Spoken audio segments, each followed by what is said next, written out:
Hello dear students, welcome to our YouTube channel medico nursing classes. Medico nursing classes YouTube platform पर आप सबका स्वागत है। आज की क्लास में हम डिस्कस करेंगे, हमारा आज का टॉपिक है ग्रेविंग।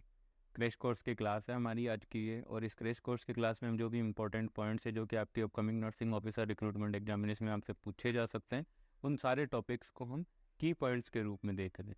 ठीक है, तो आज की क्लास का हमारा टॉपिक है ग्रेविंग।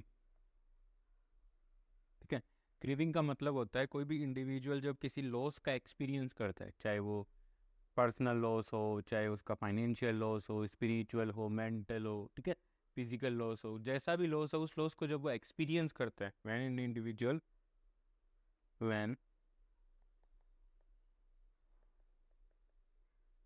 इंडिविजुअल एक्सपीरियंस लॉस, जब कोई भी इंडिविजुअल जब लॉस का एक्सपीरियंस करता है तो उसे हम कहते हैं ग्रीविंग। ठीक है, ग्रीविंग, ग्रीफ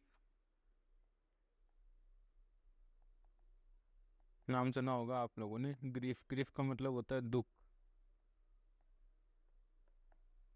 ठीक है, आप सबने ये नाम सुन रखा है। तो जो ग्रीविंग होती है, ग्रीविंग के अंदर क्या होता है, नॉर्मली जो भी इंडिविजुअल है वो क्या कर रहा है, लॉस का, किसी भी लॉस का, किसी भी नुकसान का, ठीक है, नुकसान,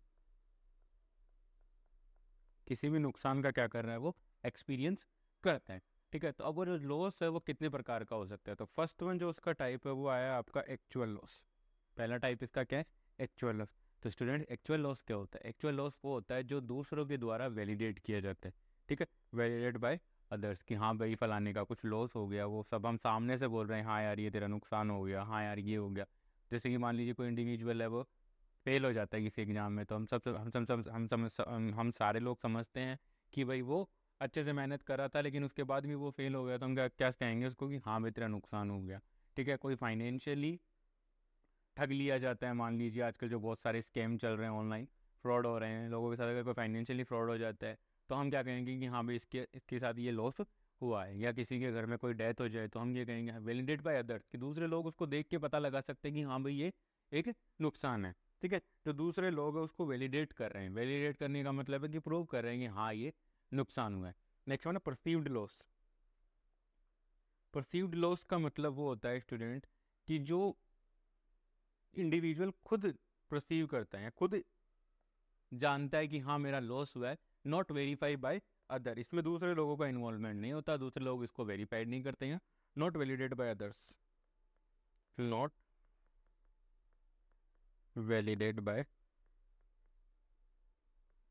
अदर्स, दूसरे लोग इसको क्या नहीं करते, वेरीफाई नहीं करते। तो ये क्या होता है, परसीव्ड लॉस का मतलब है एक्सपीरियंस बाय ऑन सेल्फ, ये खुद के द्वारा एक्सपीरियंस किया जाता है। एक्चुअल लॉस भी खुद के द्वारा ही एक्सपीरियंस होता है, बट ये वैलिडेट दूसरे लोगों के द्वारा भी किया जा सकता है। भाई मुझे तो पता ही है कि मेरा क्या लॉस हुआ है, लेकिन जब दूसरे लोग भी इसको वैलिडेट कर रहे हैं तो वो आ गया एक्चुअल लॉस के अंदर। जब दूसरे लोग इसको वैलिडेट नहीं कर रहे लेकिन मेरा फिर भी नुकसान हुआ है, तो उसे बोलते हैं अपन परसीव्ड लॉस। ठीक है, आई होप आप लोगों को समझ में आ रहा होगा। किसी भी स्टूडेंट को कोई डाउट हो तो प्लीज़ कमेंट सेक्शन में जरूर पूछिए, मैं डेफिनेटली उसका आंसर करूंगा। नेक्स्ट वन आता है third one loss. Third one आता है अपना एंटिसिपेटरी लॉस।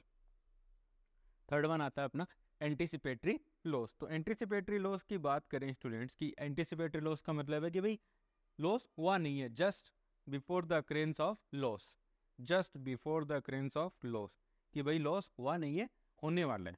ठीक है, जैसे मान लीजिए आप किसी अपने किसी फैमिली मेम्बर को, आपका कोई भी फैमिली मेम्बर है, उसको आप हॉस्पिटल में लेकर के गए। ठीक है, मान लीजिए आपका कोई एज्ड है, एज्ड फैमिली मेम्बर है, आप उसको हॉस्पिटल में लेके गए और वो एक टर्मिनली इल है। वो क्या, एक टर्मिनली इल है, मतलब उसकी डेथ कभी भी हो सकती है। तो वो क्या, एक एंटिसिपेटरी लॉस है कि हमें पता है ये नहीं बचेगा, लेकिन फिर भी हमें एक उम्मीद के साथ हम काम करते रहते हैं कि हाँ ये बच जाए। लेकिन उस लॉस का हमें एंटिसिपेट हो जाता है कि हाँ अब ये नहीं ठीक होगा, डॉक्टर ने इसको जवाब दे दिया, डॉक्टर ने कह दिया। तो वो क्या कहलाता है, आपका एंटिसिपेटरी लॉस कहलाता है। वो क्या कहलाता है स्टूडेंट्स, आपका एंटिसिपेटरी लॉस। एंटिसिपेटरी लॉस का मतलब है कि भाई लॉस कंप्लीटली लॉस हुआ नहीं है, बस हमने परसीव्ड कर लिया, हमने देख लिया कि हाँ ये लॉस होना है, हमें पता लग जाता है। ठीक है, तो ये है एंटिसिपेटरी लॉस। तो ग्रीफ है, ग्रीफ के बारे में बड़ा, ग्रीफ का मतलब होता है कि जो भी कोई इंडिविजुअल है वो जब किसी भी लॉस का एक्सपीरियंस करता है तो वो कहलाता है उसका ग्रीफ।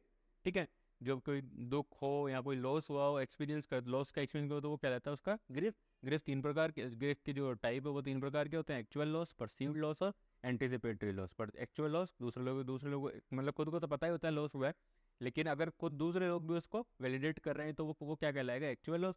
और जब दूसरे लोगों को पता भी नहीं है और नुकसान हुआ है तो वो कहलाता है आपका परसीव्ड लॉस। और एंटिसिपेटरी लॉस का मतलब है कि नुकसान हुआ नहीं है, लॉस हुआ नहीं है, लॉस होने से जस्ट पहले। ठीक है, तो ये था अपना ये ग्रीफ के बारे में। Next one, stages of grieving. Stages of grieving, grief की स्टेजेस के बारे में पढ़ते हैं स्टूडेंट्स। स्टेजेज ऑफ ग्रीफिंग, ठीक है। ग्रीफिंग की स्टेजेज कौन कौन सी है, मतलब जो लॉस होता है उस लॉस की स्टेजेस क्या होती हैं। ग्रीफिंग का क्या था, इंडिविजुअल एक्सपीरियंसिंग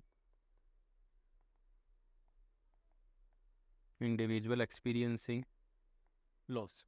ठीक है, ग्रीविंग की प्रोसेस है, ग्रीविंग की प्रोसेस के बारे में आपको बताया दिया। ग्रीविंग की जो स्टेजेज होती है, जो ग्रीविंग की जो थ्योरी है, जो ग्रीविंग की जो स्टेजेज है वो किसने दी थी, कुबलर रोस ने। ठीक है, याद रखिएगा, बहुत बार इसको एग्जाम में पूछा जाता है कि ग्रीविंग की थ्योरी है, ग्रीविंग की जो स्टेजेज है वो किसने दी थी, कुबलर रोस ने दी है। किसने दी है, कुबलर रोस ने। तो ये ध्यान में रखने की बात है। ठीक है, तो ग्रीविंग की स्टेज किसने दी है, कुबलर रोस। अब ग्रीविंग की स्टेजेस कौन कौन सी हैं, फर्स्ट वन है डिनायल, एंगर, थर्ड वन है बार्गेनिंग, फोर्थ वन है डिप्रेशन, और फिफ्थ वन है एक्सेप्टेंस। अब इनमें देखो सबसे पहले क्या होता है, मान लीजिए आपका कोई भी लॉस हो गया, कोई भी लॉस हो गया, जैसे कि सबसे बढ़िया जो रिसेंटली चल रहा है, जैसे अभी चल रहा है अपना IPL 2024, IPL 2024, सब बढ़िया टीम बना रहे हैं, ड्रीम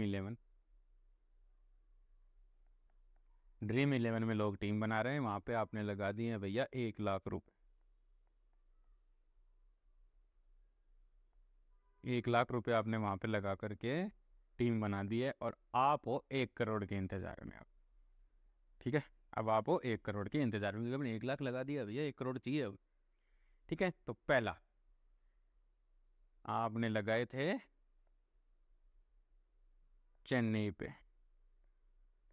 और चेन्नई हार गई, चेन्नई वो मैच हार चुकी है।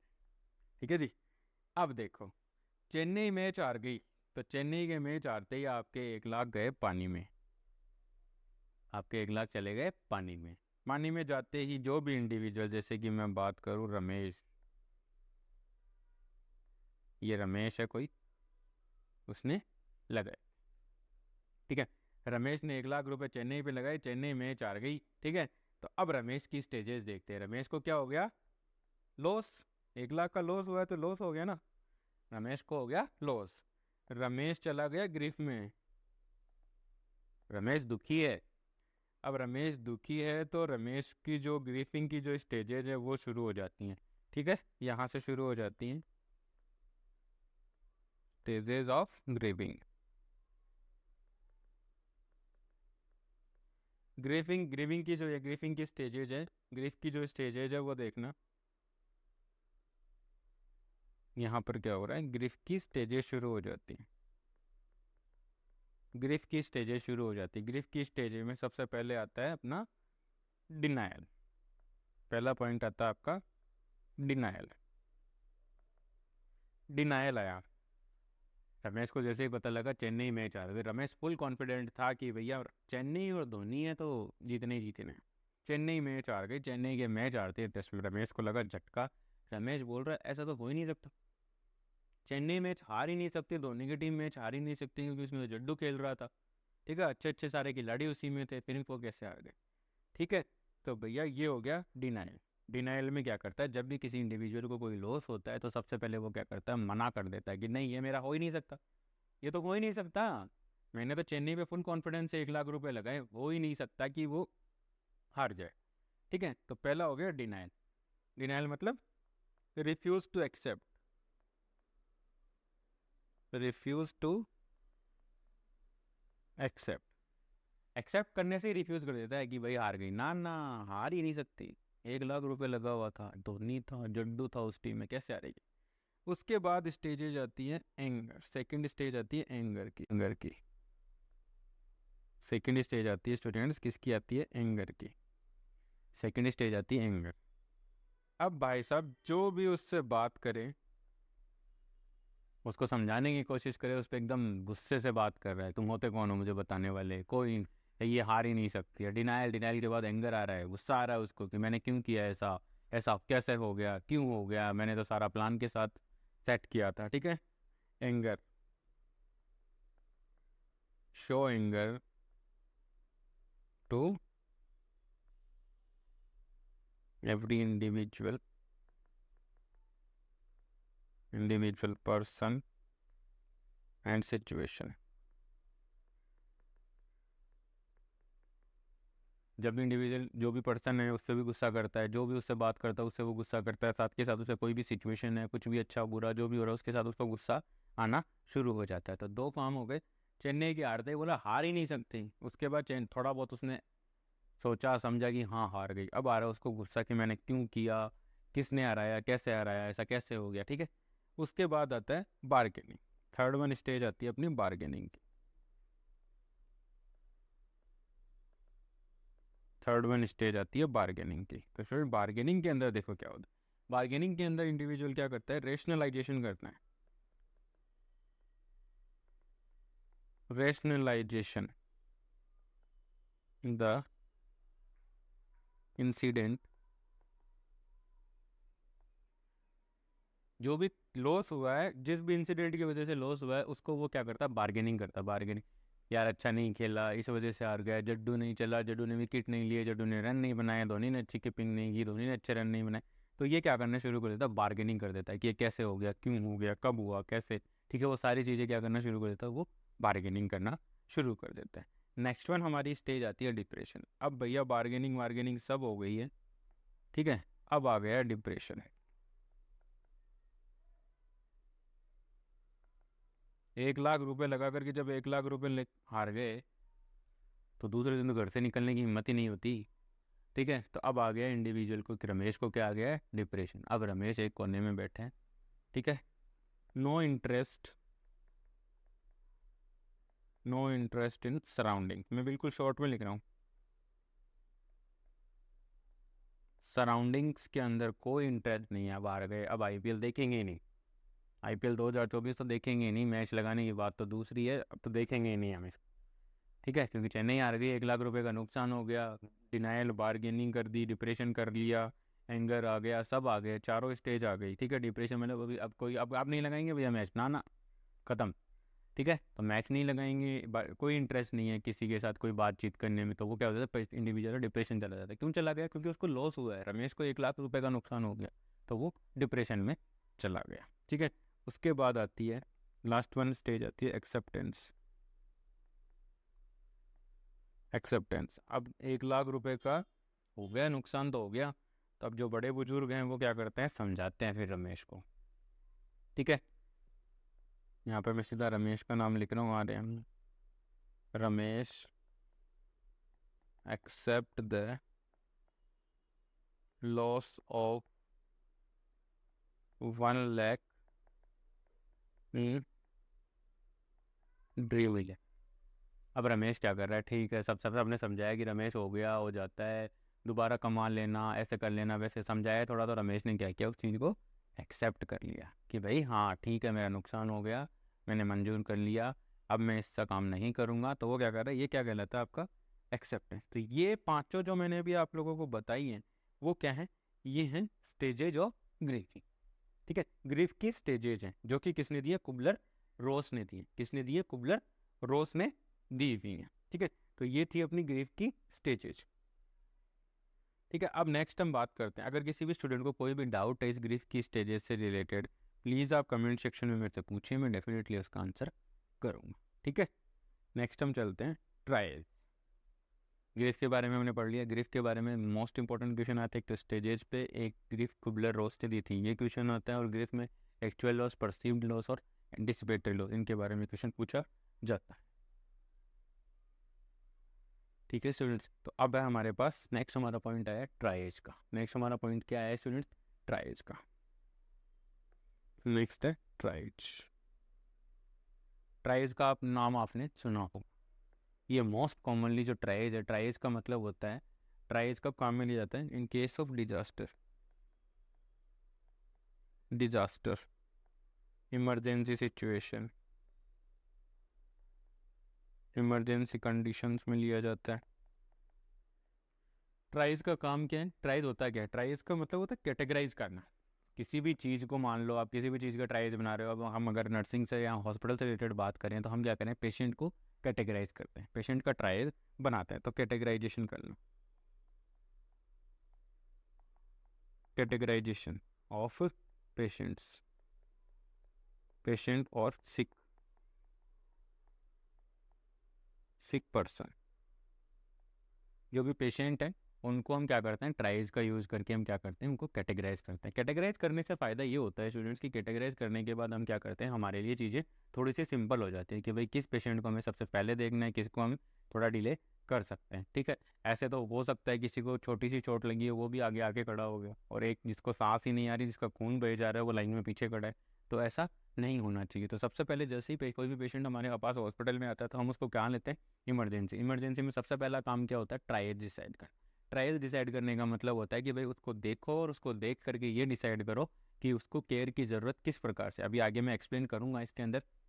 ठीक है, कि उसको केयर की जो ज़रूरत है वो किस प्रकार से, कि भाई वो अभी अगर इमीडिएटली उसको केयर की ज़रूरत है, या वो थोड़ा रुक सकता है, या थोड़ी देर के बाद उसका और काम हो सकता है, तो हम उसको क्या करते हैं? कैटेगरी, ताकि हमारे लिए वर्क करना, काम करना सिंप्लीफाई हो जाए और हम उसको अच्छे से परफॉर्म कर पाएँ काम को। इसीलिए हम क्या करते हैं? ट्राइज का यूज़ करते हैं। ठीक है, ट्राइज का यूज़ करते हैं। तो ट्राइज का यूज़ करते हैं सबसे पहले हम एक टेक्निक काम में लेते हैं। ट्राइज का यूज़ करते टाइम हम एक टेक्निक काम में लेते हैं, उसे हम बोलते हैं start, simple triage and rapid transport. Simple triage and rapid transport, ये एक टेक्निक काम में लेते हैं, simple triage and rapid transport. Simply हम क्या करेंगे? पेशेंट को देखेंगे, उसको कैटेगराइज करेंगे, ट्राइज बनाएंगे उसका कि भाई ये येलो, रेड, ग्रीन, ब्लैक कहाँ से एंड करता है।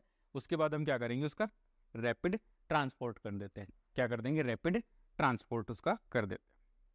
ठीक है, ट्रांसपोर्टिंग, ट्रांसपोर्ट इन कंसर्न,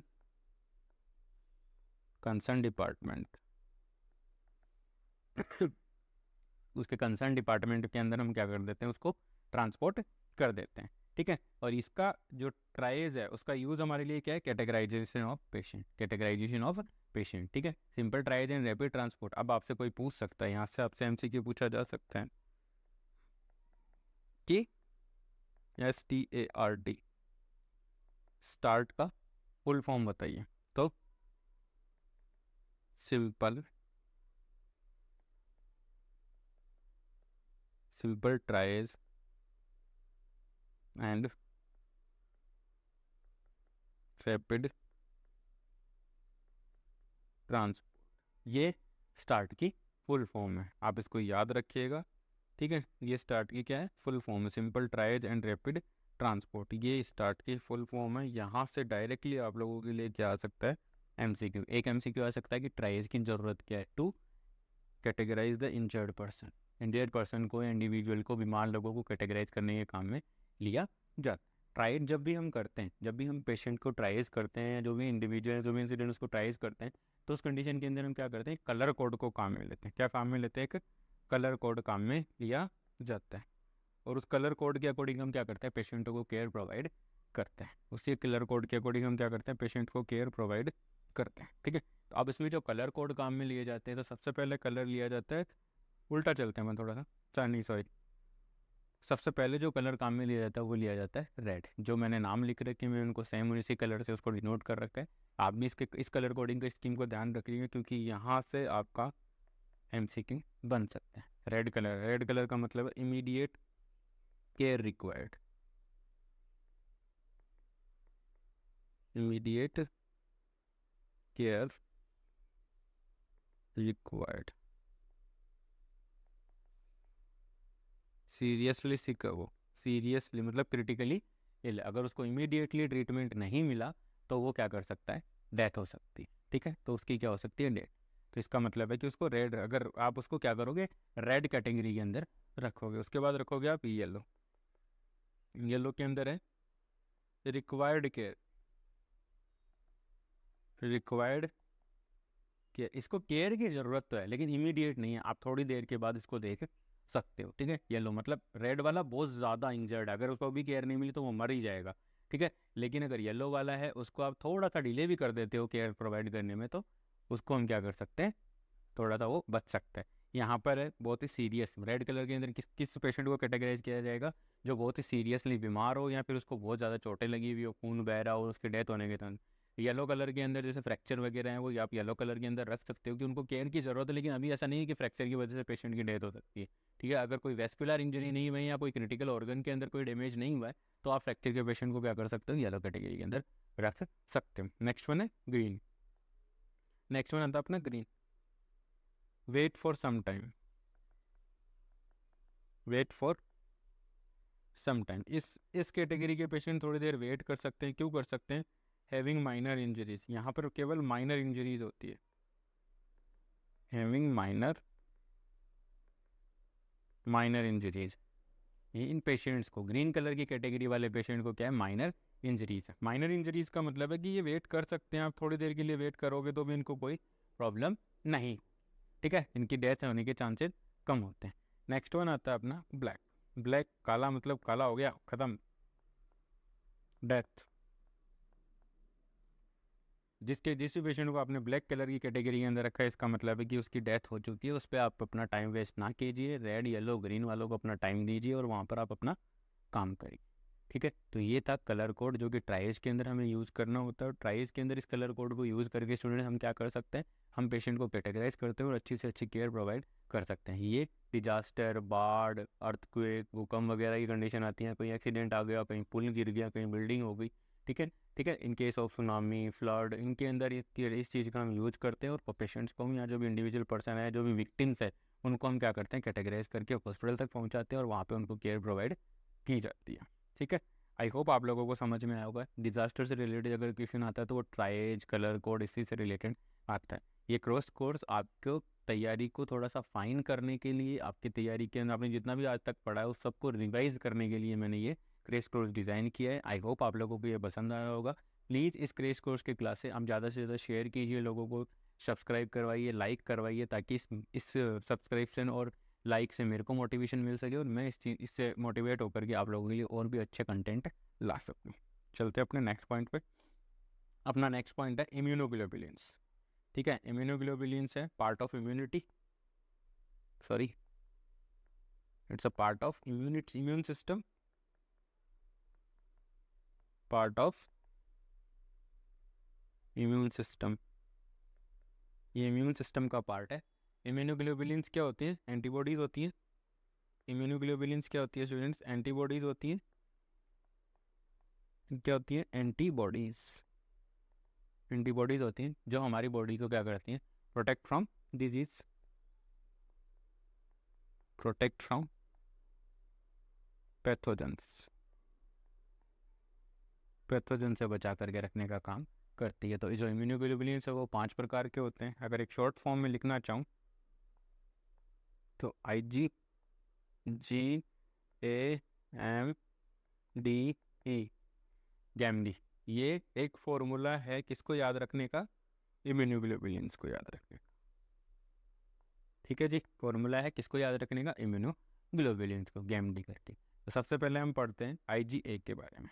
IgA के बारे में पढ़ते हैं। तो IgA, इम्यूनोग्लोबुलिन ए, इसको हम बोलते हैं सिक्रेटरी एंटीबॉडी। ये हमारी बॉडी का सिक्रेटरी एंटीबॉडी। ये जितने भी हमारी बॉडी के सिक्रेशंस है, जो भी फ्लूइड लिक्विड्स होते हैं हमारी बॉडी के, उन सब के अंदर IgA प्रेजेंट होता है।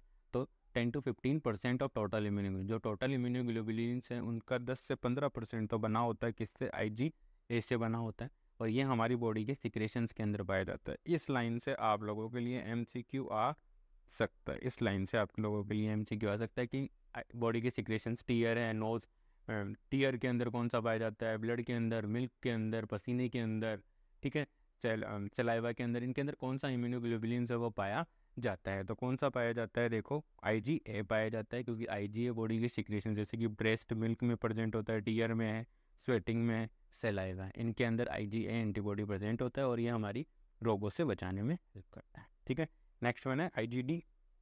मैं पहले ही बता चुका हूँ कि एक कंसाइज वे में डिस्कस करेंगे, यहाँ हम बड़ा बहुत ही डेरिवेटिव डिस्क्रिप्टिव तरीके से डिस्कस नहीं करेंगे। अगर आपको इन सारे कंटेंट को डिस्क्रिप्टिव तरीके से पढ़ना है, please medical nursing classes refer, medical nursing classes YouTube channel पे जाइए, वहाँ पे प्लेलिस्ट सेक्शन के अंदर आप जा करके आपको ये इम्यूनिटी से रिलेटेड जो भी टॉपिक्स है वो सारे वहाँ पे आप मैंने कवर कर रखे हैं, वहाँ से आप पढ़ सकते हो। ठीक है, नेक्स्ट वन आता है अपना IgD। IgD स्मॉल अमाउंट, ये IgD सबसे कम पाया जाता है। ये आप लोगों के लिए MCQ बन गया है कि सबसे बड़ा, सबसे ज़्यादा, सबसे कम और सीक्रेटरी, ये 4-5 प्रकार के क्वेश्चन आते हैं। तो ये है सबसे स्मॉलेस्ट, MCQ है ये आप लोगों के लिए कि सबसे स्मॉलेस्ट एंटीबॉडी है वो कौन सा होता है। ठीक है, सबसे स्मॉलेस्ट, यहाँ से आप लोगों के लिए एक MCQ आ सकता है। ठीक है, क्या आ सकता है कि MCQ आ सकता है, ये आप लोगों के लिए MCQ बन रहा है कि सबसे स्मॉलेस्ट अमाउंट, स्मॉल अमाउंट के अंदर सबसे कम अमाउंट के अंदर पाया जाने वाला इम्यूनोग्लोबुलिन कौन सा है, सबसे कम अमाउंट के अंदर जो इम्यूनोग्लोबुलिन पाया जाता है वो कौन सा है, IgD। नेक्स्ट आता है अपना IgE। IgE है वो एनापाइलेटिक। यहाँ भी ये MCQ पहली लाइन के अंदर आपके लिए MCQ आ गया है कि एनापाइलेटिक रिएक्शन के लिए कौन सा इम्यूनोग्लोबुलिन है वो रेस्पॉन्सिबल, एनापाइलेटिक रिएक्शन के लिए कौन सा इम्यूनोग्लोबुलिन है वो रेस्पॉन्सिबल है। कौन सा इम्यूनोग्लोबुलिन रेस्पॉन्सिबल है, IgE। अगर आपको बॉडी के अंदर कोई भी शॉक की कंडीशन या एनाफाइलेटिक शॉक हो रहा है, रिएक्शंस हो रही है, एलर्जिक रिएक्शन हो रही है, उन सब कंडीशंस के अंदर आपकी ब्लड के अंदर किसका लेवल इंक्रीज हो जाता है, IgE का लेवल है वो इंक्रीज हो जाता है। ठीक है, IgE जो जिन लोगों के बॉडी के अंदर एलर्जी ज़्यादा होती है उन लोगों की बॉडी के अंदर IgE का लेवल है वो काफ़ी इंक्रीज आपको देखने को मिलता है। मैं यहाँ पे MCQ लगाते हुए जा रहा हूँ ताकि आपको याद रहे कि हाँ ये MCQ बन सकता है। नॉर्मली आप याद रखिएगा कि IgE वो किसके लिए, एनापाइलेटिक रिएक्शंस के लिए रेस्पॉन्सिबल होता है।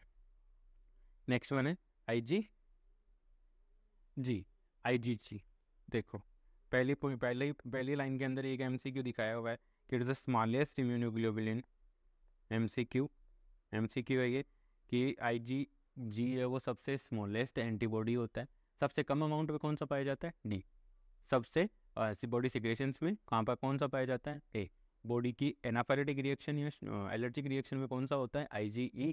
IgG क्या है, IgG सबसे छोटा एंटीबॉडी है, सबसे छोटा इम्यूनोग्लोबुलिन, और सबसे ज़्यादा अमाउंट के अंदर ये पाया जाता है। सबसे ज़्यादा अमाउंट के अंदर IgG सबसे ज़्यादा अमाउंट के अंदर पाया जाता है। MCQ लगाते हुए जा रहा हूँ क्योंकि यहाँ से डायरेक्टली आपको MCQ देखने को मिल सकते हैं। नेक्स्ट वन, तीसरी लाइन भी MCQ है कि ऐसा एंटीबॉडी कौन सा है जो प्लासेंटा को क्रॉस कर सकते थे। तो IgG is the one of the single antibody, single immunoglobulin that can cross the placenta, जो प्लासेंटा को क्या कर सकता है, क्रॉस कर सकता है। ठीक है, तो ये तीनों MCQ हैं IgG से रिलेटेड, वो सारे के सारे क्या बन रहे हैं यहाँ पे, MCQ बन रहे हैं। तो इसलिए इसी पॉइंट ऑफ व्यू से हम ये कह सकते हैं कि IgG कम्प्लीटली क्या है, एक MCQ से भरा हुआ है, इंपॉर्टेंट पॉइंट है ये। ठीक है स्टूडेंट्स, तो आई होप आप लोगों को क्लास में वो समझ में आ रही होगी, कुछ सीखने को, नया सीखने को भी मिल रहा होगा। नेक्स्ट वन है हमारा IgM। IgM is the macro antibody. Macro antibody का मतलब है कि ये सबसे बड़ा एंटीबॉडी होता है, सबसे बड़ा एंटीबॉडी कौन सा है, IgM, और सबसे छोटा कौन सा था, IgD। IgM is the macro मतलब बड़ा एंटीबॉडी, साइज में सबसे बड़ा होता है। ठीक है, बिग इन साइज में सबसे बड़ा होता है। यहाँ से आप लोगों को देखने को मिल सकता है स्टूडेंट्स, MCQ देखने को मिल सकता है, ये भी एक MCQ में आ सकता है कि साइज में सबसे बड़ा कौन सा होता है। ठीक है, और IgM is the first antibody, IgM is the first antibody that is appear in response to any infection. जब भी आपकी बॉडी के अंदर कोई भी इन्फेक्शन होता है, तो उस कंडीशन के अंदर सबसे पहले जो एंटीबॉडी बनता है या सबसे पहले जो एंटीबॉडी आगे जाके खड़ा होता है उस डिजीज कंडीशन से लड़ने के लिए, वो कौन सा एंटीबॉडी है, वो एंटीबॉडी है आपका IgM एंटीबॉडी है, जो क्या करता है, सबसे पहले जा करके खड़ा होता है और आपकी इम्यूनिटी, आपकी बॉडी के लिए इम्यूनिटी बनता है और आपकी बॉडी को डिजीज कंडीशन को अकर होने से वो बचाने की पूरी कोशिश करता है। तो IgM है, बड़ा एंटीबॉडी है, सबसे पहले अपीयर होता है। ठीक है, IgG तो फुल्ली इंपॉर्टेंट है, छोटा एंटीबॉडी है, सबसे ज़्यादा पाया जाता है और प्लासेंटा को क्रॉस कर सकता है। नेक्स्ट वन IgE की बात करो तो ये क्या आता है, जिन लोगों के अंदर एलर्जी होती है उन लोगों के अंदर इसका लेवल इंक्रीज होता है। साथ ही एनापाइलेटिक रिएक्शन में इसका लेवल, ये एनापाइलेटिक रिएक्शन एलर्जी के लिए रेस्पॉन्सिबल एंटीबॉडी कौन सा है, IgE। ठीक है, एनापाइलेटिक रिएक्शन के लिए कौन सा एंटीबॉडी रेस्पॉन्सिबल है, IgE। ठीक है। नेक्स्ट वन आता है IgD। डी सबसे स्मॉलेस्ट, सबसे बड़ा कौन सा था? सबसे स्मॉलेस्ट है, ठीक है। स्मॉल अमाउंट, ये स्मॉल अमाउंट के अंदर प्रेजेंट होता है, ठीक है। स्मॉलेस्ट तो IgG है, और सबसे कम अमाउंट के अंदर पाया जाता है आपका IgT। IgA है ऐसा एंटीबॉडी है जो क्या करता है, बॉडी की सिक्रेटरी जो सिक्रेशंस है, जैसे कि आपके ब्रेस्ट मिल्क है, टीयर है, स्वेटिंग है, सलाइवा, इनके अंदर ये पाया जाता है। इम्यूनोग्लोबुलिन्स को याद रखने का जो फॉर्मूला था वो था हमारा IgG AMD, गैमडी, ठीक है। गैमडी करके आप इसको याद रख सकते हो। तो ये था हमारा इम्यूनोग्लोबुलिन्स के बारे में। आज की क्लास में इतना ही। आई होप मेरे द्वारा प्रोवाइड की जा रही क्लासेज, क्रेश कोर्स की क्लासेज आपकी नर्सिंग ऑफिसर रिक्रूटमेंट एग्जामिनेशन की प्रिपरेशन में आपकी हेल्प कर रही होंगी। Please like, share and subscribe. Thank you so much.